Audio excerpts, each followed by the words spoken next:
Kinumpirma ng American promoter ng two-division undisputed champion Naoya Inoue na si Bob Arum. Nahayaan mo na nitong bumalik ng Japan etong si Naoya Inoue upang magpakitang gilas sa kanilang bansa.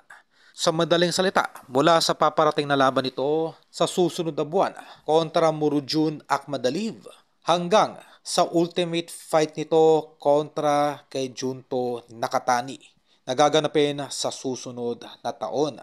Ganun pa man ay bigay nga din po ng mahalagang payo etong si Bob Arum sa alaga nitong si Naoya Inoue na kung saan ayon pa kay Bob Arum na hangga't maaari ay balikan ang mga potential fights na hindi na ikasa ng nasabing Hapon noong ito ay wala pa sa kanyang peak or prime.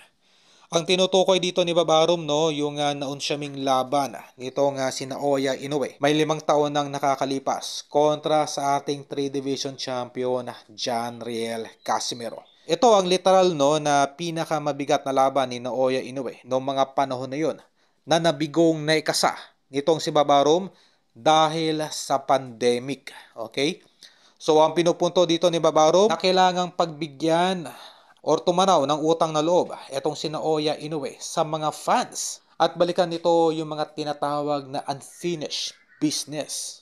Gano'n pa man, mula po sa ating nakuhang impormasyon ay hindi pa desidido hanggang ngayon ang kampo nitong si Naoya Inoue at hindi nito tinanggap ang nasabing indirect na payo nitong si Arum. Dinadaga pa rin hanggang ngayon itong si Naoya Inoue sa kamandag ng ating pambatong si Cuadro Alas.